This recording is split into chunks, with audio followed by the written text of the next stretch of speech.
Un modeste éleveur a sauvé 2 enfants autochtones de la rivière au lever du soleil. Leur père est arrivé avec 100 guerriers.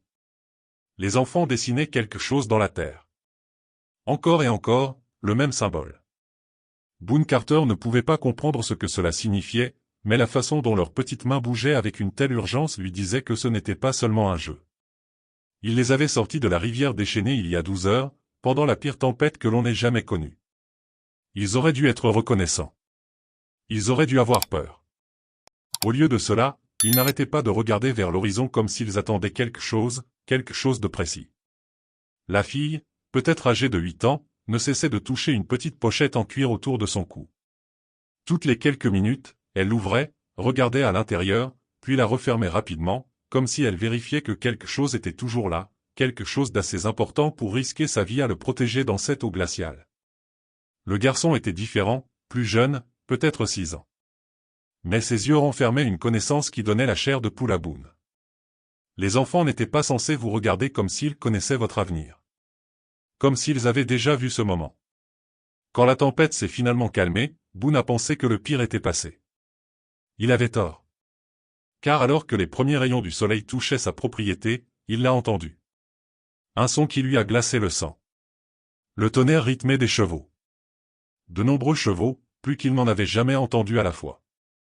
Les enfants ont cessé de dessiner. Ils se sont regardés avec quelque chose qui n'était pas de la peur. C'était de la reconnaissance.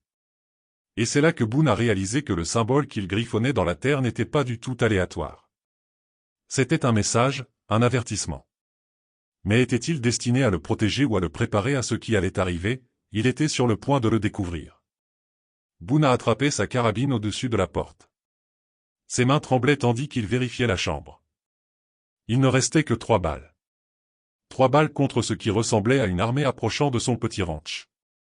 Les enfants avaient arrêté leur dessin frénétique et se tenaient maintenant parfaitement immobiles, écoutant le grondement lointain des chevaux.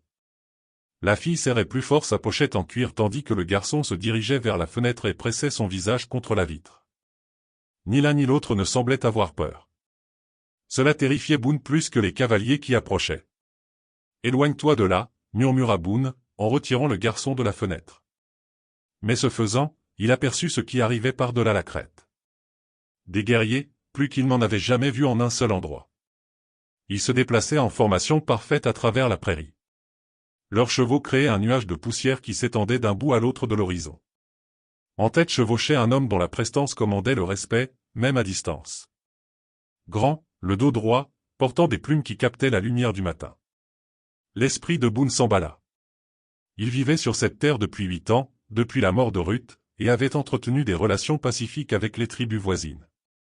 Il commerçait équitablement, ne prenait jamais plus que ce dont il avait besoin de la rivière et respectait les frontières établies bien avant son arrivée. Pourquoi viendrait-il le chercher maintenant? La réponse se tenait à côté de lui. 2 enfants qui avaient failli se noyer dans sa rivière, qu'il avait réchauffée près de son feu, nourris de ses maigres provisions et protégés toute la nuit. Des enfants qui appartenaient apparemment à quelqu'un d'assez important pour commander une centaine de guerriers. La fille s'avança et posa sa petite main sur le bras de Boone. Elle leva vers lui des yeux sombres qui contenaient une maturité surprenante, puis désigna le symbole qu'elle avait dessiné dans la terre. C'était plus clair maintenant, à la lumière du jour. Pas des griffonnages aléatoires, mais un motif délibéré. 3 lignes ondulées coupées par un seul trait droit. Boone s'agenouilla et étudia le symbole plus attentivement. Les lignes ondulées pouvaient représenter la rivière où il les avait trouvées. La ligne droite pouvait être sa propriété, sa clôture, ou toute autre chose. Le bruit des chevaux s'intensifia. Il serait là dans quelques minutes. Le garçon tira sur la manche de Boone et désigna l'arrière de la cabane.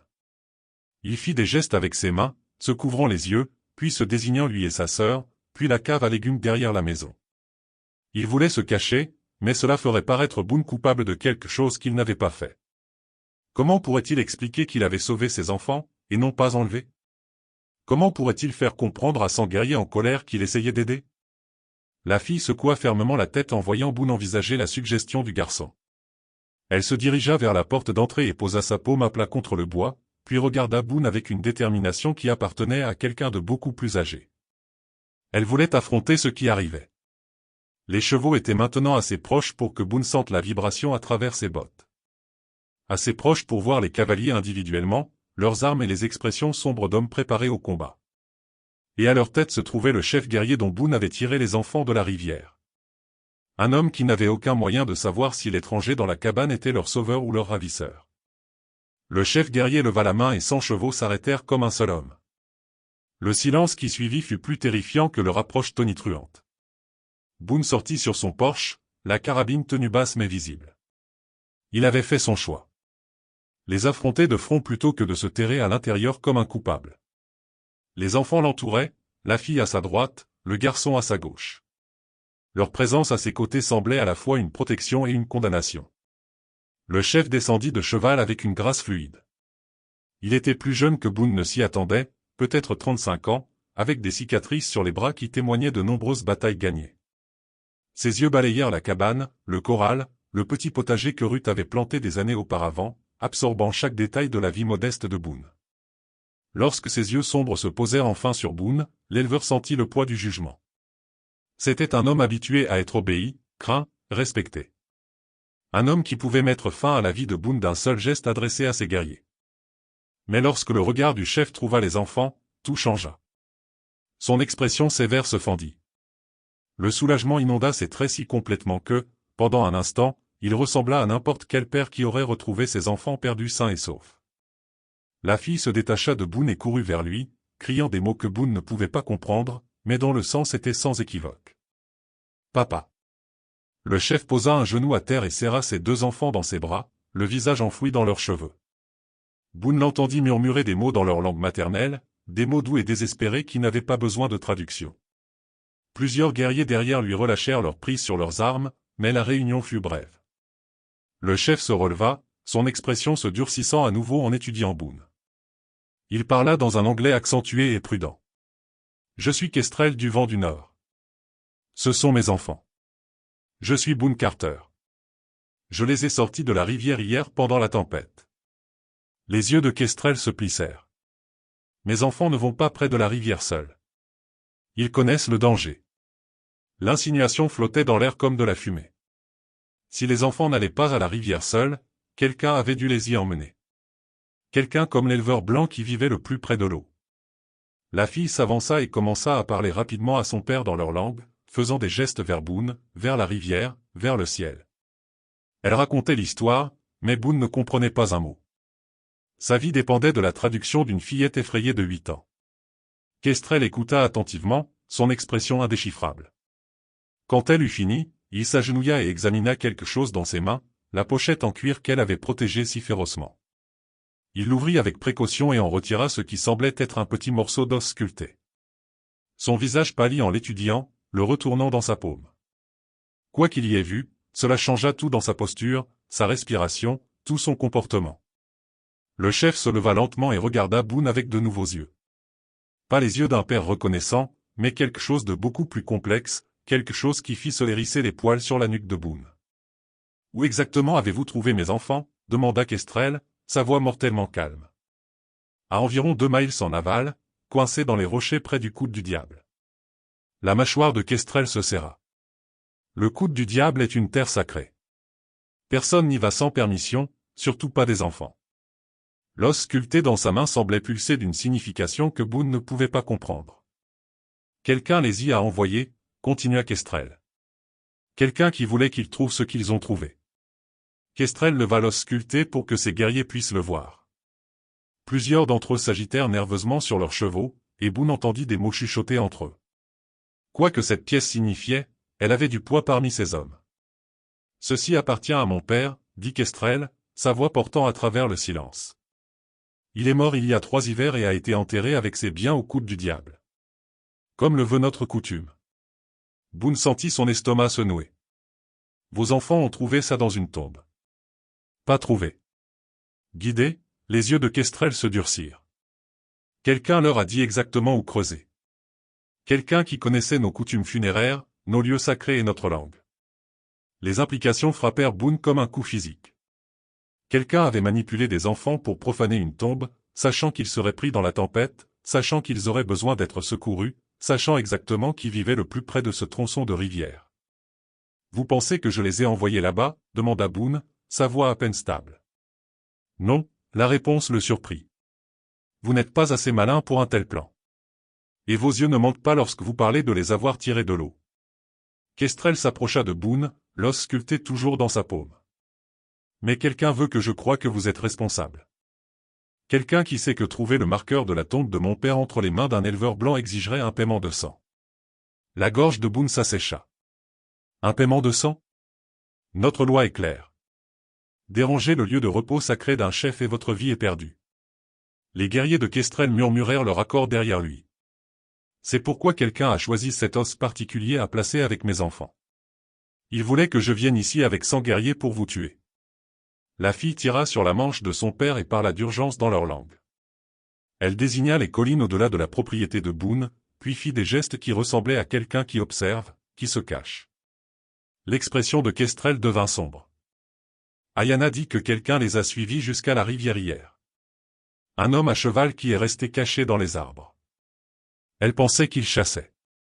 Mais maintenant nous savons qu'il observait pour s'assurer qu'il trouvait ce qu'il avait placé, termina Boone, et s'assurer qu'il se noierait presque pour que vous soyez obligés de les secourir. Kestrel regarda vers les collines que sa fille avait désignées. Amenant l'os de mon père dans votre maison, faisant de vous un voleur involontaire d'objets sacrés. Boone passa une main dans ses cheveux, essayant de comprendre ce montage élaboré. Quelqu'un voulait que vous me tuiez. Mais pourquoi? C'est ce que nous devons découvrir. Kestrel se tourna vers ses guerriers et donna des ordres rapides. La moitié d'entre eux firent tourner leurs chevaux vers les collines, suivant les indications d'Ayana pour chercher des traces. « Vous croyez vos enfants » demanda Boone. « Vous croyez qu'ils ont été manipulés » Ayana a les yeux de sa grand-mère. Elle voit des détails que les autres manquent. Et Takakota. Kestrel jeta un coup d'œil à son fils qui étudiait le symbole dessiné dans la terre. Il se souvient de tout exactement comme c'est arrivé. Tout? Le garçon leva les yeux du sol et parla dans un anglais hésitant. L'homme avait une cicatrice ici. Il traça une ligne sur sa joue gauche. Le visage de Kestrel devint mortellement immobile. Que as-tu dit? L'homme cicatrice nous a dit, l'esprit du grand-père appelle depuis la rivière. Les mains du chef se serrèrent en poing, et plusieurs guerriers qui entendirent les mots du garçon commencèrent à prendre leurs armes. Vous savez qui c'est, dit Boone, lisant l'expression de Kestrel. Oui, le mot sortit comme un grognement. Et si j'ai raison, il ne s'agissait jamais de vous. Un guerrier revint des collines au grand galop, criant à Kestrel dans leur langue. Le visage du chef s'assombrit à chaque mot. Ils ont trouvé des traces, dit Kestrel à Boone. Un seul cheval, des fers en fer, se dirigeant vers Millfield. Boone connaissait cette ville. À 2 jours de cheval vers l'est, où les fonctionnaires territoriaux effectuaient des évaluations foncières et traitaient les litiges de propriété. Qui est l'homme à la cicatrice? Kestrel resta silencieux un long moment, étudiant ses enfants comme pour mémoriser leur visage. Quand il parla, sa voix portait une vieille douleur. Son nom est Marcus Gann. Il était traducteur pour le gouvernement territorial lors des négociations de traité il y a 5 ans. Était, jusqu'à ce que nous découvrions qu'il changeait nos mots en les traduisant. Des traités que nous pensions protéger nos territoires de chasse donnaient en fait nos droits sur la rivière et les sites sacrés. Boone sentit les pièces du puzzle s'assembler. Le coude du diable, entre autres. Lorsque nous avons protesté, les fonctionnaires ont prétendu que nous avions accepté les termes. C'était la parole de Gann contre la nôtre. La mâchoire de Kestrel se serra. Mais mon père était là à chaque réunion. Il tenait des registres détaillés dans notre propre écriture. Des registres qui pouvaient prouver que les traductions étaient fausses. Des registres qui ont été enterrés avec lui. Comme l'exige la tradition. Kestrel leva de nouveau l'os sculpté. Cet os contient des marques qui font référence à ces documents. Gann sait que si quelqu'un trouve un jour le site funéraire de mon père et examine ce qui y a été placé, sa tromperie sera révélée. Le montage élaboré avait maintenant un sens. Alors, il pousse vos enfants à déranger la tombe, sachant que vous devriez tuer quiconque possède des objets sacrés, éliminant le seul témoin de ces crimes et s'assurant que le site funéraire reste à jamais intact. Pendant qu'il réclame plus de terres tribales grâce à des accords falsifiés, Kestrel regarda vers Millfield. Ayana courut vers son père et lui murmura quelque chose d'urgent à l'oreille. L'expression de Kestrel devint sombre. « Qu'a-t-elle dit » demanda Boone. Gann leur a dit que s'ils apportaient l'os à l'éleveur blanc près de la rivière, l'esprit de leur grand-père serait en paix. La voix de Kestrel devint mortellement calme. Il a utilisé leur amour pour leur grand-père pour en faire les complices de son plan. Le bruit de chevaux approchant fit se retourner tout le monde. Les guerriers qui étaient partis fouiller les collines revenaient. Et ils n'étaient pas seuls. Ils avaient trouvé quelqu'un. Entre deux guerriers montés chevauchait un homme sur un cheval fatigué, les mains liées derrière le dos. Même de loin, Boone pouvait voir la cicatrice qui courait le long de sa joue gauche. Marcus Gann n'avait pas atteint Millfield. Alors que le groupe approchait, les yeux de Gann passaient de Kestrel à Boone, calculant ses chances. Quand il parla, sa voix portait la confiance douce d'un homme habitué à se sortir des ennuis par la parole. « Chef Kestrel, j'ai cherché vos enfants toute la nuit. Dieu merci, ils sont en sécurité. » Kestrel s'avança et chaque guerrier présent se mit au garde à vous. « Vous les avez cherchés ? » ?»« Bien sûr. Quand j'ai vu la tempête arriver, je me suis inquiété qu'ils puissent être pris au dépourvu. J'ai chevauché depuis l'aube, vérifiant chaque ferme entre ici et la ville. C'était une histoire plausible. Sans la mémoire claire de Takakota et les yeux perçants d'Ayana, elle aurait pu être crédible. Kestrel s'approcha à portée de bras de l'homme lié. « Mon fils dit que vous leur avez parlé hier. Que vous leur avez dit que leur grand-père appelait depuis la rivière. » Pour la première fois, l'incertitude vacilla sur les traits de Gann. Les enfants imaginent souvent des choses, surtout pendant les tempêtes. Peut-être que le garçon a mal compris. « Montrez-lui », ordonna Kestrel. L'un des guerriers ouvrit les sacoches de celle de Gann et en sortit plusieurs objets. Des documents territoriaux, des outils d'arpentage et une pochette en cuir identique à celle que portait Ayana. À l'intérieur de la pochette se trouvaient d'autres os sculptés. Le visage de Gann pâlit tandis que Kestrel examinait les os sculptés supplémentaires. Chacun portait des marques similaires à la pièce qu'Ayana avait transportée, des symboles qui appartenaient clairement à un site funéraire sacré. « Je peux expliquer », dit rapidement Gann. « J'ai trouvé ceci éparpillé le long de la rive. Je vous les apportais, sachant qu'ils devaient être importants pour votre peuple. » Kestrel leva l'un des os, le faisant tourner lentement. Celui-ci appartenait au grand-père de mon grand-père. Il n'a pas vu la lumière du jour depuis 60 ans. Sa voix tomba à un murmure qui portait en quelque sorte plus de menace qu'un cri. « Vous avez pillé des tombes. Ce n'est pas... » Silence. L'ordre de Kestrel trancha la protestation de Gann comme une lame. « Takakota, dis à cet homme ce qu'il t'a dit hier. » Le garçon s'avança, sa jeune voix claire et précise. L'homme cicatrice a dit, « Les os du grand-père sont une médecine puissante pour les colons blancs. » A dit, « Si nous les apportons à l'homme du ranch, nous aurons de l'argent en récompense. » A dit que grand-père veut que ses os aident ses petits-enfants. Le visage de Gann se décomposa tandis que ses mensonges soigneusement élaborés s'effondraient. Le garçon est confus. Les enfants ne comprennent pas. Ayana, continua Kestrel. Quoi d'autre cet homme vous a-t-il dit? La fille parla en anglais. Chaque mot soigneusement prononcé. Il a dit que tu serais fier. A dit qu'apporter les os à l'homme blanc montrerait que nous faisons confiance aux blancs. Pour faire la paix. La manipulation était d'une cruauté à couper le souffle.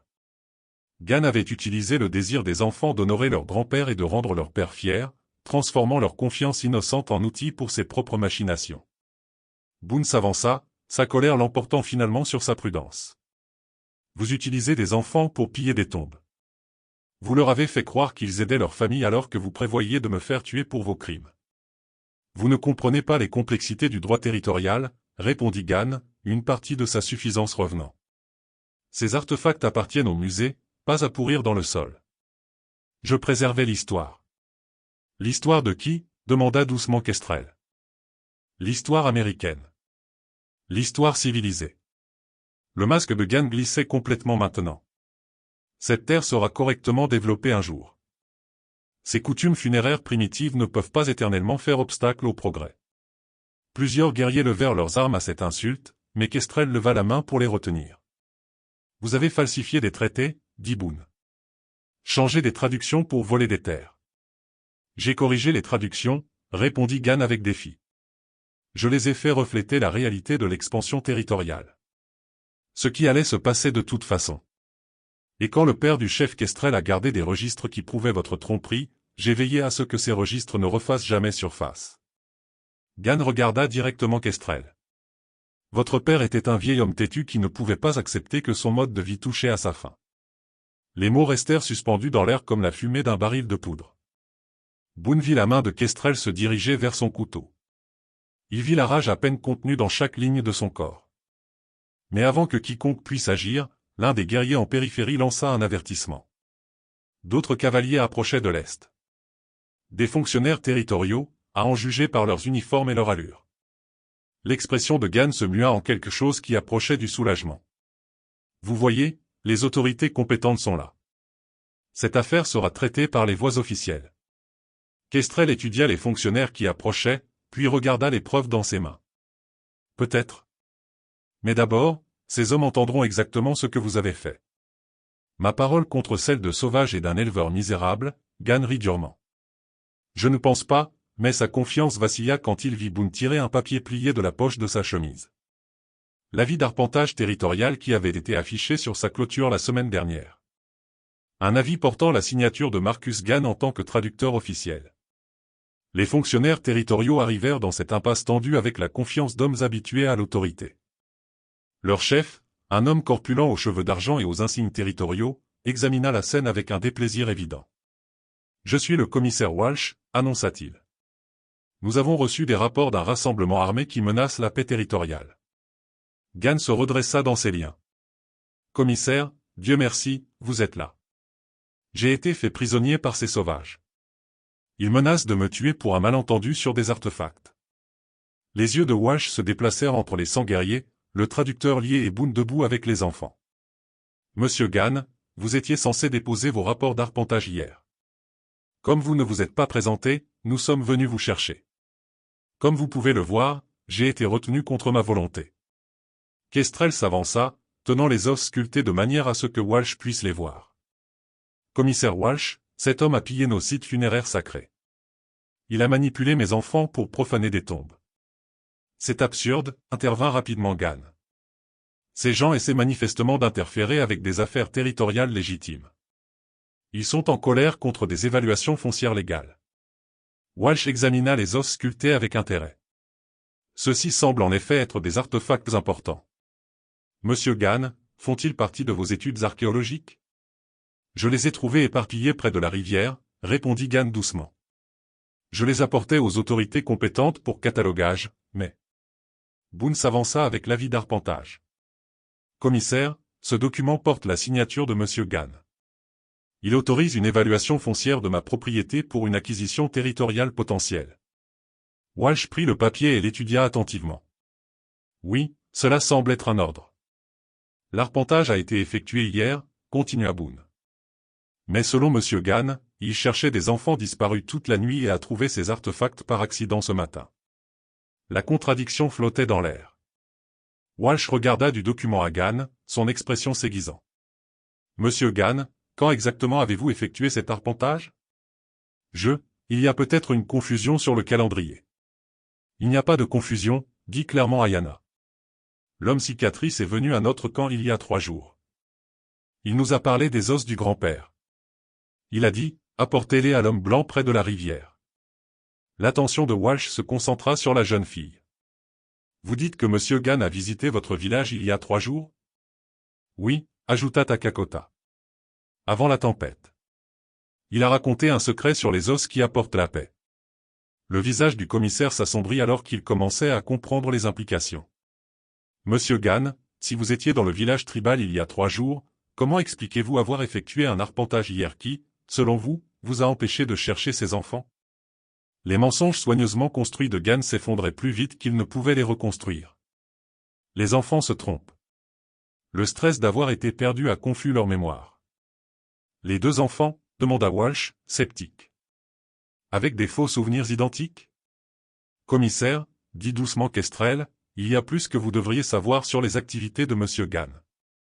L'un des guerriers apporta des preuves supplémentaires trouvées dans les sacoches de Gann, des documents détaillant d'autres sites funéraires, des croquis de lieux sacrés, le plus accablant de tous, une liste de fonctionnaires territoriaux avec des annotations sur leur volonté de fermer les yeux sur les irrégularités en échange d'une compensation. Le nom de Walsh ne figurait pas sur la liste, mais plusieurs de ses collègues y étaient. Le visage du commissaire devint blanc en lisant les documents. Monsieur Gann, Ces papiers suggèrent un schéma systématique de pillage de tombes et de corruption officielle. Ce sont des notes de recherche. Une étude académique des pratiques funéraires indigènes. Mais il était trop tard. Les preuves étaient accablantes. Les contradictions impossibles à expliquer. Walsh leva les yeux des papiers avec l'expression d'un homme qui venait de découvrir une trahison dans ses propres rangs. Monsieur Gann, vous êtes en état d'arrestation pour fraude, vol d'artefacts et corruption de procédures territoriales. Alors que les hommes de Walsh liaient les mains de Gann avec des menottes officielles, le traducteur corrompu fit une dernière tentative désespérée pour se sauver. Commissaire, vous faites une grave erreur. Ces sauvages ont manifestement contraint l'éleveur à soutenir leurs mensonges. Ils essaient de saper l'expansion territoriale légitime. Walsh étudia les preuves dans ses mains. Monsieur Gann, ces papiers sont de votre écriture. La liste de corruption inclut des paiements que vous avez reçus. Le témoignage des enfants est cohérent et détaillé. Les enfants peuvent être briefés. Par qui? Interrompit Walsh. Un pauvre éleveur qui n'a jamais quitté sa propriété? Un chef tribal qui n'avait aucune connaissance de vos crimes jusqu'à ce matin? Le visage de Gann se tordit de rage alors que son dernier mensonge s'écroulait. Très bien. Oui, j'ai modifié certaines traductions, mais je protégeais les intérêts américains de ces sauvages primitifs qui ne comprennent pas le progrès. L'aveu resta suspendu dans l'air comme une confession lors d'un procès. Kestrel s'avança, sa voix calme mais empreinte d'une autorité mortelle. Commissaire Walsh, selon vos lois, cet homme a avoué le vol, la fraude et la profanation de sites sacrés. Quelle est la peine? La prison. Monsieur Gann sera jugé par un tribunal territorial et purgera probablement plusieurs années pour ses crimes. Et les terres qu'il a volées par de faux traités? Walsh parut mal à l'aise. Cela nécessitera un examen juridique approfondi pour déterminer quels accords ont été corrompus. Pendant que vous menez votre examen juridique, dit doucement Kestrel, mon peuple reste sans abri sur des terres où nos ancêtres sont enterrés. Le commissaire n'avait pas de réponse à cette injustice. Boone se retrouva à parler avant même d'avoir pleinement formulé sa pensée. Et s'il y avait un autre moyen? Walsh et Kestrel se tournèrent vers lui. Ma propriété borde la rivière sur 3 miles. Les droits d'eau, les pâturages, l'accès aux coudes du diable. Boone regarda directement Kestrel. Je n'ai jamais demandé la propriété d'une terre sacrée. Que suggérez-vous? Demanda Walsh. Un échange. Ma terre borde la vôtre de toute façon. Et si, au lieu de longues batailles judiciaires, nous corrigions simplement les frontières? Rendre ce qui a été pris par la fraude. Kestrel étudia Boone avec un nouveau respect. Vous abandonneriez votre propriété? J'abandonnerais une terre qui n'a jamais été légitimement mienne pour commencer. Boone désigna sa petite cabane, son modeste corral. Je n'ai pas besoin de 3 miles de façade sur la rivière. Jamais eu besoin. Mais où vivriez-vous? Boone y avait pensé depuis le moment où il avait sorti 2 enfants de l'eau déchaînée. Je suis seul sur ce ranch depuis 3 ans. Depuis la mort de ma femme. Peut-être est-il temps que je trouve une autre façon de vivre. Ayanna tira sur la manche de son père et murmura quelque chose dans leur langue. Kestrel écouta, puis sourit pour la première fois depuis son arrivée. Ma fille demande si l'homme qui leur a sauvé la vie envisagerait de devenir de la famille. L'offre frappa Boone comme un coup physique. La famille? Quelque chose qu'il avait perdu tout espoir d'avoir à nouveau. Qu'est-ce que ça veut dire? Demanda-t-il prudemment. Ça veut dire une place dans notre village. Un travail qui compte. Des enfants qui vous font déjà confiance. Kestrel jeta un coup d'œil à son fils et à sa fille. Et la chance d'aider à empêcher de futurs Marcus Gant de détruire ce que nos 2 peuples apprécient. Walsh observa cet échange avec un soulagement évident. Un transfert de terre volontaire éviterait des années de batailles juridiques et de tensions territoriales. Monsieur Carter, êtes-vous certain de cette décision? Boone regarda son petit ranch, la cabane où il avait passé 3 années solitaires, la clôture qui marquait la frontière de son isolement, la rivière qui lui avait amené 2 enfants et avait tout changé. Commissaire, je n'ai jamais été plus certain de quoi que ce soit dans ma vie. 3 mois plus tard, Boone Carter était assis au bord de la rivière, au coude du diable, regardant Ayanna et Takakota jouer dans l'eau peu profonde sous la surveillance attentive de leur grand-mère. Le site funéraire sacré avait été correctement restauré. Les artefacts volés avaient été rendus à leur juste place, et les enfants avaient appris à nager dans les bassins plus calmes en amont. Le commissaire Walsh avait tenu parole. Marcus Gann purgeait une peine de 5 ans dans une prison territoriale pour fraude, vol et corruption. Les traités falsifiés avaient été déclarés nuls et les terres volées rendues au peuple de Kestrel. 3 autres fonctionnaires territoriaux nommés dans la liste de corruption de Gann avaient été démis de leurs fonctions. La vieille cabane de Boone était maintenant vide, bien que Kestrel ait suggéré de la maintenir comme lieu de rencontre entre le conseil tribal et les fonctionnaires territoriaux. Un terrain neutre où de futurs accords pourraient être négociés honnêtement. Tu penses encore trop, dit Kestrel, s'asseyant à côté de Boone sur l'herbe. Je me souviens juste de la tempête, du choix. Boone regarda les enfants barboter dans l'eau, leur rire portant à travers la vallée paisible. Quand je les ai sortis de la rivière, je pensais juste sauver 2 vies. Tu as sauvé plus que ça, Kestrel suivit son regard. Tu as sauvé ma famille, la terre sacrée de mon peuple, la vérité sur les traités. Je faisais juste ce que n'importe qui aurait fait. Non, la voix de Kestrel était ferme. Ce que tu as fait a demandé du courage. Pas seulement de sauter dans la rivière, mais de faire confiance quand 100 guerriers sont arrivés à ta porte. D'abandonner ta terre alors que tu aurais pu te battre pour la garder. Boone sourit.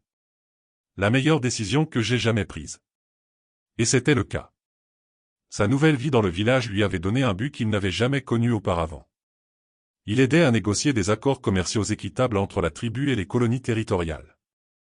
Il apprenait à Ayana et Takakota à lire et à écrire l'anglais pendant qu'il lui enseignait leur langue. Il était devenu ce que Kestrel appelait un « bâtisseur de pont ». Quelqu'un qui pouvait aider les 2 peuples à se comprendre. Papa Boone appela Ayana depuis l'eau. « Viens voir ce qu'on a trouvé. » Les 2 hommes se dirigèrent vers le bord de la rivière où les enfants examinaient quelque chose dans le sable. « C'est un nid de tortue, » annonça fièrement Takakota, utilisant ses mots anglais avec soin. Grand-mère dit que les bébés écloront quand les feuilles changeront de couleur. Tout comme tu nous as trouvés, ajouta Ayana en souriant à Boone. Dans l'eau, attendant d'être secouru. Boone s'agenouilla à côté de la petite dépression dans le sable où de minuscules œufs de tortue étaient enterrés. Une nouvelle vie attendant d'émerger, tout comme sa propre vie avait émergé des eaux tumultueuses de cette tempête 3 mois plus tôt. Nous devrons les protéger, dit-il. Nous assurer qu'ils sont en sécurité quand leur heure viendra. Tout comme tu nous as protégés, dit Ayana en lui prenant la main. Kestrel posa une main sur l'épaule de Boone. Viens. La réunion du conseil commence bientôt et ils veulent ton avis sur la proposition du nouveau poste de traite. Alors qu'il s'éloignait de la rivière, Boone jeta un dernier regard sur la scène paisible. Des enfants qui jouent, une terre sacrée restaurée, 2 peuples qui apprennent à se faire confiance. Les 100 guerriers qui étaient venus ici en quête de sang avaient plutôt trouvé la justice. L'éleveur modeste, qui avait vécu seul pendant 3 ans, avait maintenant une famille et un but. Parfois, le salut se déguisait en tempête. Parfois, les plus grandes menaces apportaient les plus grands cadeaux, et parfois, sortir 2 enfants d'une rivière était exactement ce dont le monde avait besoin pour guérir de vieilles blessures et construire de nouveaux ponts. Le sauvetage qui avait tout commencé était achevé. Si vous avez aimé cette histoire, cliquez sur la vidéo qui apparaît sur votre écran pour découvrir un autre conte inoubliable de la frontière, où le courage et la compassion se rencontrent de manière inattendue. N'oubliez pas de vous abonner et d'envisager un super chat pour nous aider à continuer à vous proposer d'autres histoires comme celle-ci. Votre soutien est essentiel pour nous.